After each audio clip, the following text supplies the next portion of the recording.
Hi everyone, this is Elizabeth Wagner, also known as Ralphyra Liadon from the Midnight D&D podcast. Join us this Friday at midnight and every Friday to uncover Ralphyra's dark secrets that I'm sure you are all waiting to know. Thank you once again, and join us on 91.5 WJHS and hear brand new episodes of Midnight D&D. Check us out online at WJHS91.5.org. Now, enjoy this week's Midnight D&D.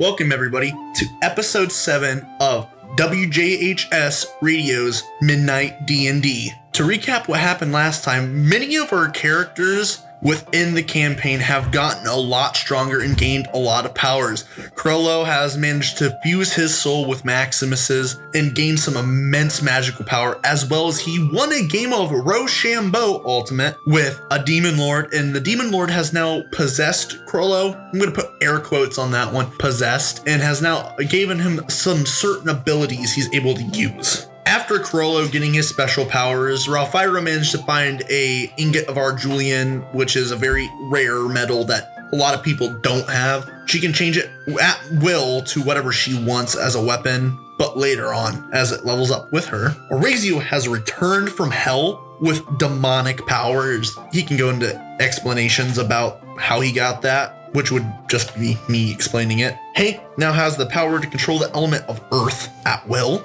And Finn is just Finn because he is useless and a plebeian. Oh yeah, we also defeated they defeated Meltyface, which turned out to be just a sealed demon lord who Crollo made a deal with. And I did nothing. Yeah, you did. Crollo, Ralphyra, Orazio, and Hank and Finn you guys are now walking down the stairs to the bottom floor of the lighthouse. You guys see the exit door. You guys get to walk through. Yeah, of course. You guys all left Maximus's body, by the way, upstairs.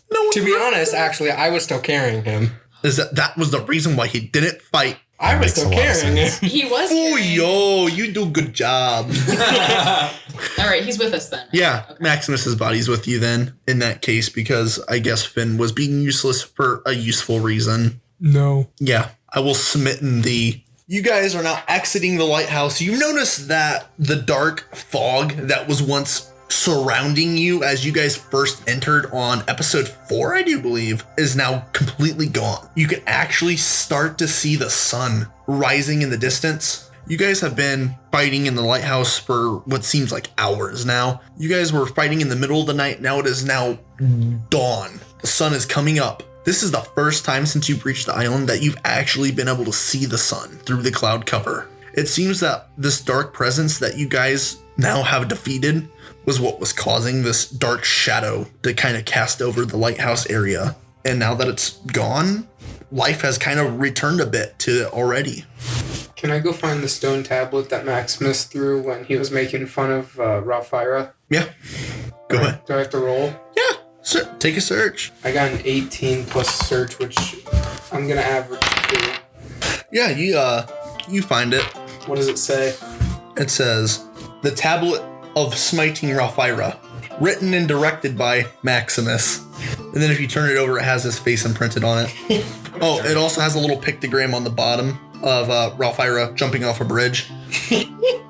Jerk. Can I keep it? Yeah, Crollo, you can keep the tablet if you wish. I do wish. You do wish? All right, so you can keep it. Orazio, yes. Does anyone want to bother filling me in on everything that I missed? Nope. I will.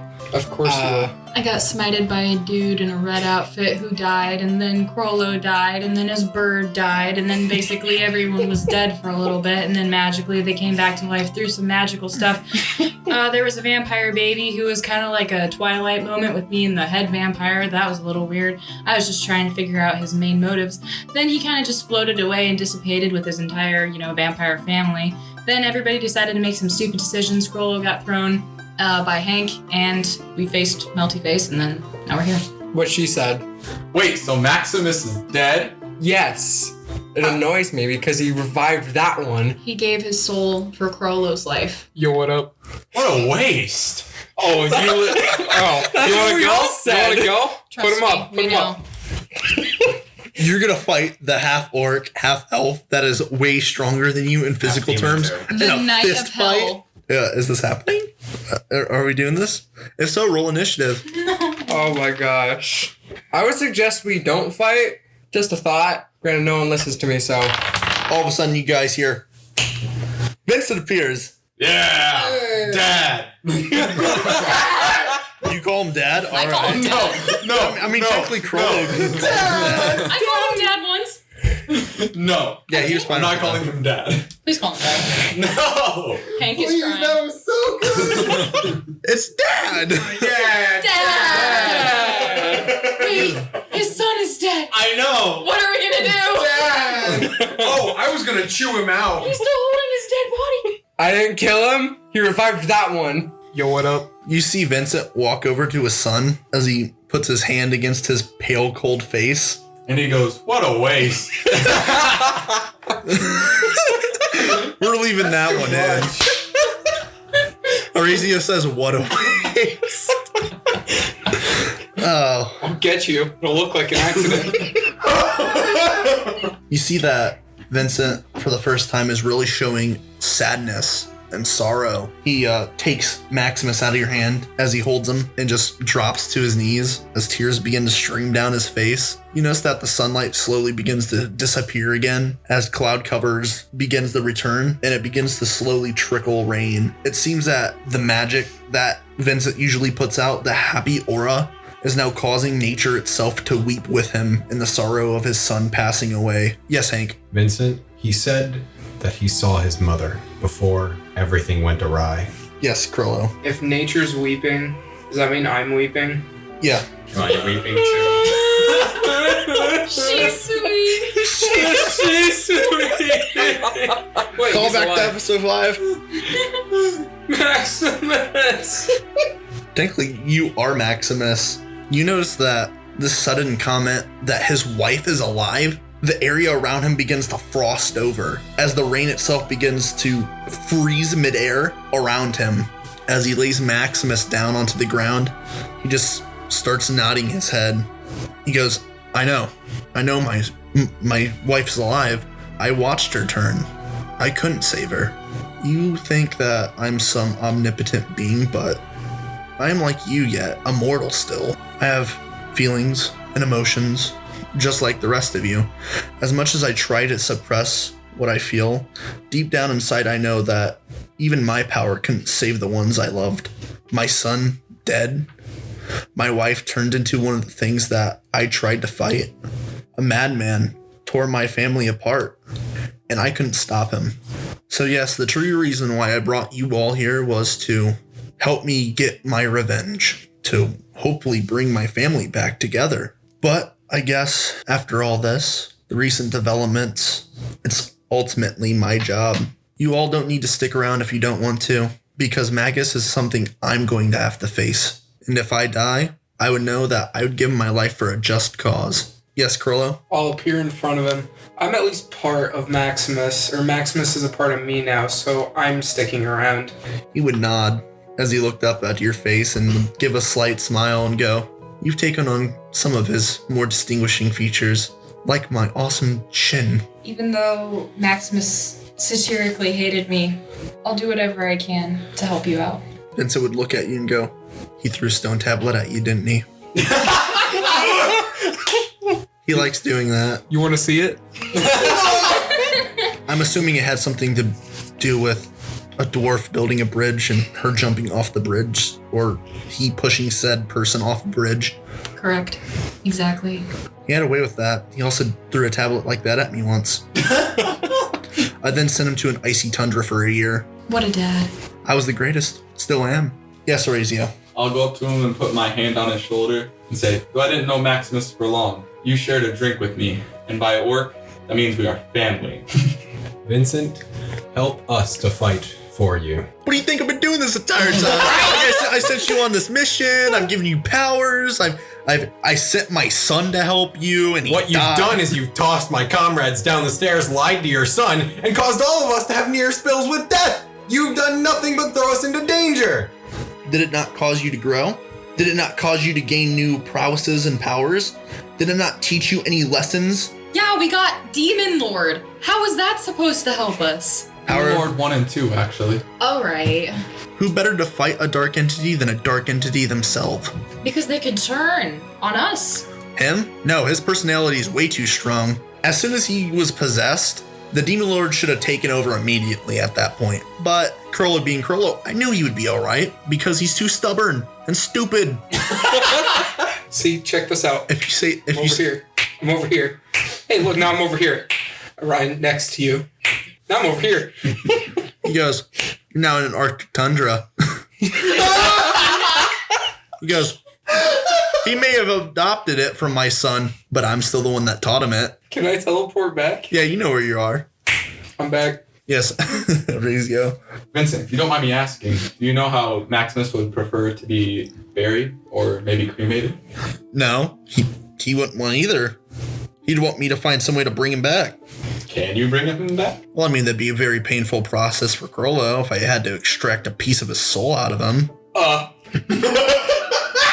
But, I mean, there's certain ways to bring him back. I could rejuvenate his soul in some way. But where am I going to find Phoenix Tears? Maybe a phoenix. But they've been extinct for thousands of years. Oh man, that's a real bummer.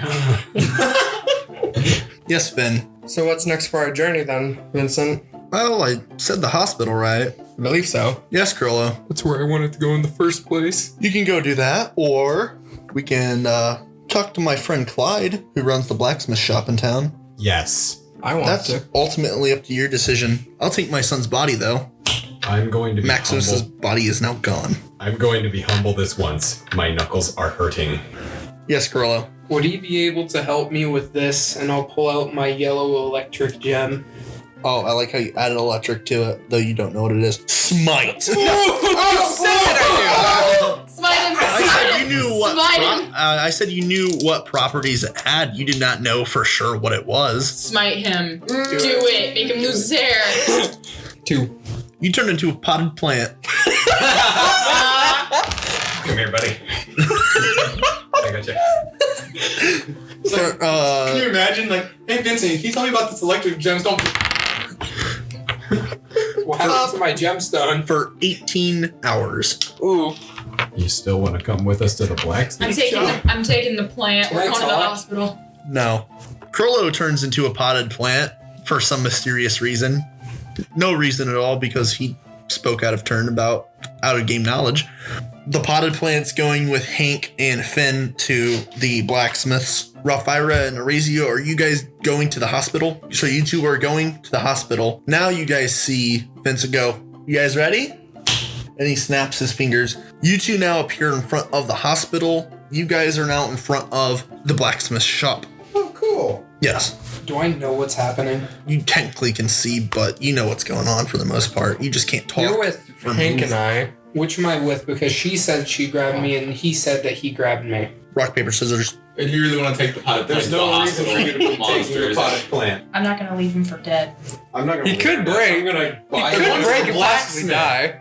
He's gonna make him live. He has To be literally fair- been my weapon this entire playthrough. You're gonna use a potted plant as your weapon. You know if his pot Please breaks. let me I'm gonna take care him. for my potted Please plant. let me take him. I am a wood elf. I am in nature. I have experienced But we're also going to a this. dangerous place while they're just going to a blacksmith. kill. You do Hand him understand that if his pot breaks, his life drops to 0 and he dies. I'm going to put him in my backpack. Why? What if we get into combat? What happens if you fall? What happens The if your hospital's a backpack gets bad chopped place. off? I will Break be- my stem. I He will is safe keep him from a safe. fan.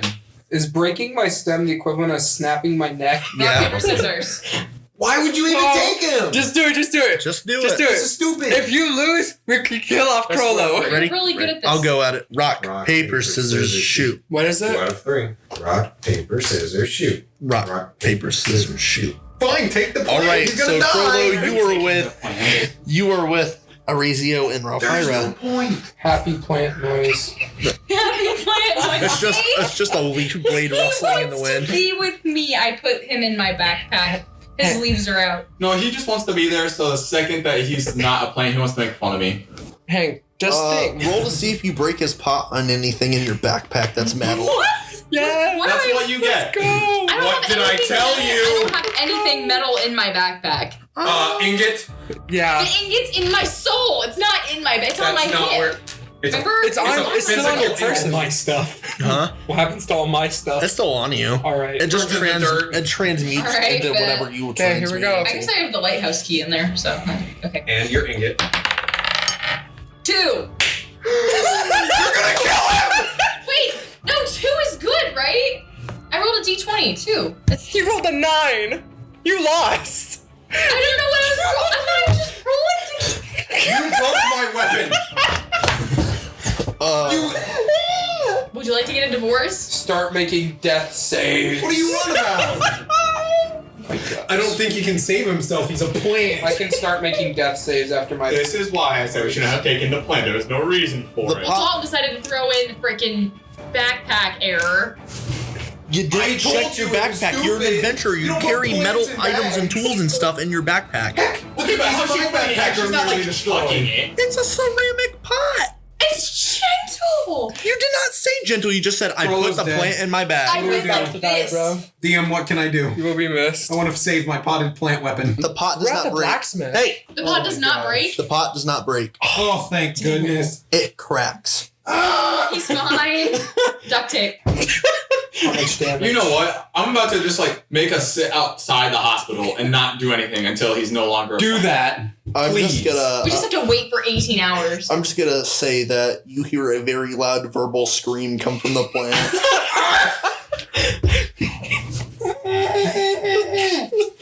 So yeah, you hear that come out of your backpack.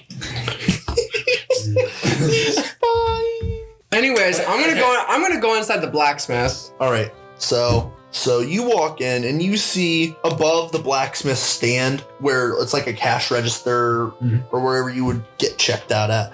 You notice that there's a symbol of a flower, a moon, and a wolf's head insignia above the blacksmith stand on like I'd say like there's like a wooden part that goes across and then there's like a window. You notice that a very husky man comes out as he comes out to the desk and sticks his head through the window and goes, "Oh, Vincent, what are you doing here?" Vincent goes, "Hey, where's your brother?" And the man goes, "Oh, he's in the back. Do you need him?"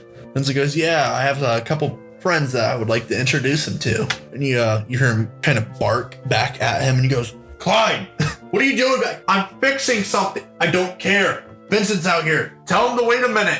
I'm trying to repair the sword. Are you gonna make the man wait? I'll come back there and drag you out by your man bun." Is that a fight I hear? That's a challenge. Don't make me stab you in your toe. All right then, don't stab me in my toe. Keep it together, Finn. It's okay. We're in their establishment. He turns back around and goes, "He'll be out in just a second." At this point, both Finn and I are both dying.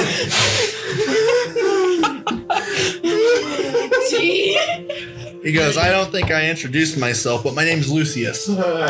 I'll shake his hand. My full name's Lucian, but you guys can call me Lucian if you wish." Okay, fine by me. Hello. Lotion. Did you call him Lotion? No, I did not. I did not call him lotion. Well, I said hello. Lucian gives a smile. He's a very tall man. I mean, this dude's standing like 8 foot tall. That's a big fella. I'm small to him. He goes, "So my brother's in the back fixing something. What can I help you with?" And he looks at Ben and goes, "It's a nice set of hardware you got on you. That's a nice double-bladed sword. They're very rare. Thanks. Surprised though. Elf like you can wield one. Those things are usually pretty heavy." I'm a strong elf. He goes, "We'll have to arm wrestle sometime." He cracks his knuckles. Ooh, Maybe. I would love to arm wrestle on the contrary. He looks over at Hank and goes, "How about we put a wager on it?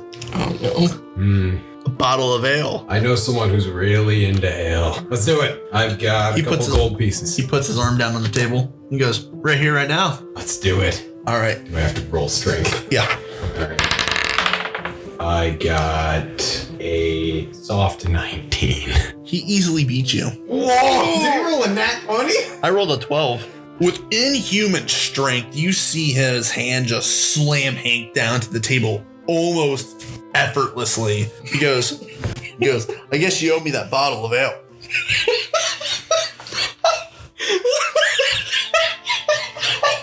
All right, fair play. Here you are. I give him enough gold to pay for some ale. Yeah, he graciously accepts and goes back. Take out some gold. Can I give it a try just for the fun of it?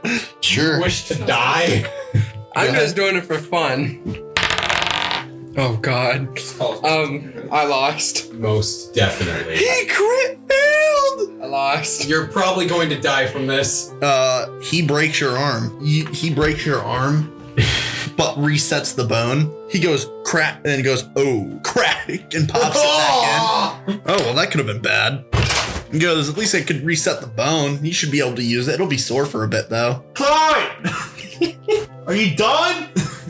Yeah, I am. I'm coming out. As Clyde comes out, he's a bit smaller than Lucian, but still is very tall. He's like 7'5". He goes, My goodness. Ah, Vincent, my friend.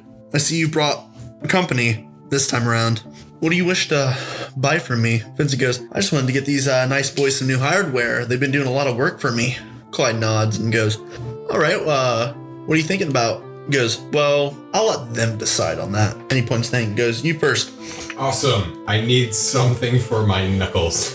And Clyde nods, looks at your hands and goes, hard as steel, I see. Maybe I should give something just as strong to match. And he nods his head and goes back behind the counter. And you see him disappear over into another side hallway. You hear some fiddling around with some metal items and trinkets as he finally comes back and goes, aha, I found it. And he comes back out with a nice pair of gauntlets as he puts them out in front of you and goes, here, some black steel gauntlets should help. Will these survive an explosion? Those could survive a dragon's breath. That's just what I need them for. Perfect, I'll take them. He goes, that'll be 700 gold. Hey Vincent, I'm assuming this helping thing goes both ways. Vincent goes, if you're asking me if I'm paying, yes, I will pay for your items that you're grabbing now. Awesome. He goes, take them. All right.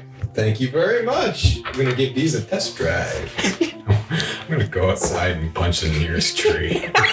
All right, but yeah, with the gauntlets on, your unarmed strike, what was it? Usually a D6, correct? It's a D8. It's a D8. Yeah. It now does, with the gauntlets on, does +3 damage for each hit. Let's go. And Clyde turns to you and goes, what do you need, elf? Well, there's two things specifically.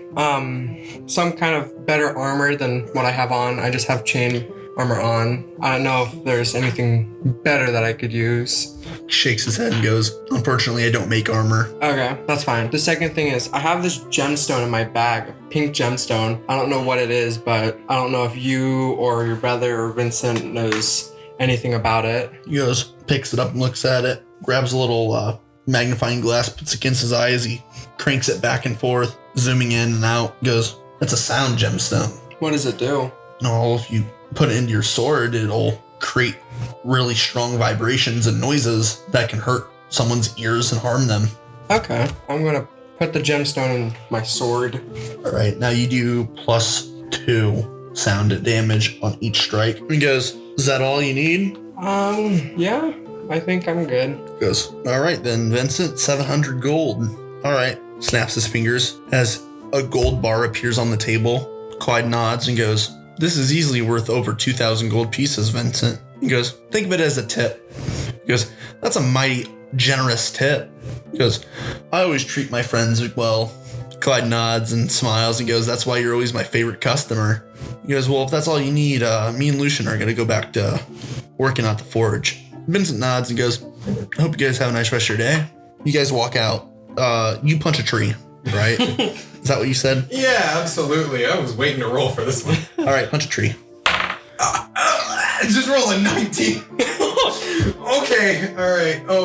So, for convenience, I'm just gonna roll a D10 plus a. Just roll a D10. 9, 10, 11. Yeah, I'll just roll and add. Okay, 3 plus 6 is 9 damage. I think I'm gonna take the side clear off the tree. You punch clear through the tree. Oh! You put an actual hole inside of the tree. Do I see this? Yeah, Ben, you see Hank kind of get into his stance a bit, and you hear his hand ball up as the metal kind of clinks together and locks into place. You can definitely feel that the metal kind of folds and bends to where your hand's going as it kind of locks itself into a sturdier, harder object for a second. As soon as the brunt of the blow plows into the tree, it puts a hole directly through it. That's amazing. That was awesome, Hank.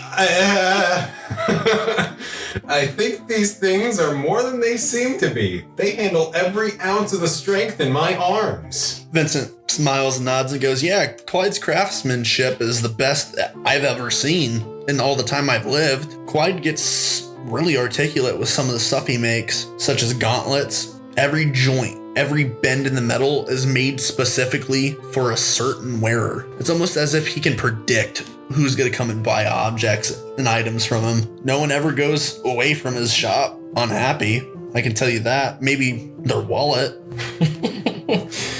But I'd say a price to pay for that kind of item and craftsmanship is definitely worth it. Oh, yeah. I'll say. What'd you get, Finn? Well, they didn't have any armor, and I like my double-bladed sword, so I asked him about the gemstone I got, and apparently it, like, gives off sound vibrations and can, like, hurt people's hearing and all that, so... That is the lamest way to say that, but... Well, how would you... I didn't expect much more. I would say it causes sonic attacks. It causes a sonic boom. Basically. That might be quite handy against certain foes with sensitive hearing. Mm-hmm. We'll have to see what that does for us in the future. Oh, yeah. All right, Finn, I suppose now that we're finished here, let's go to the hospital and meet up with them. Yeah. All right, here we go. Quincy goes, you guys are close enough, you guys can walk. I'm going to the bar. Have fun. Of course you would, Vincent. He walks off to the bar. Wait, which way is the hospital? We kind of need to know that, don't we? He goes, you'll figure it out. Okay. He smiles and just goes, I'm just kidding. You guys are not the hospital. Thank you. Man, he is slick. Oh, yeah. Try to be. And with that, I think this is going to be the end of the episode. Crollo, Ralphyra, and Razio are gone. But on the behalf of them three and the two with me, Finn and Hank, thank you for listening to episode 7 of Midnight D&D. Join us next week for episode 8, where we're going to delve deeper into the dark, dank secrets that lay inside the hospital and what really is the meaning of death in the afterlife. Stay tuned next week, and I hope you all have a good rest of your night.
on Midnight D&D. Yeah.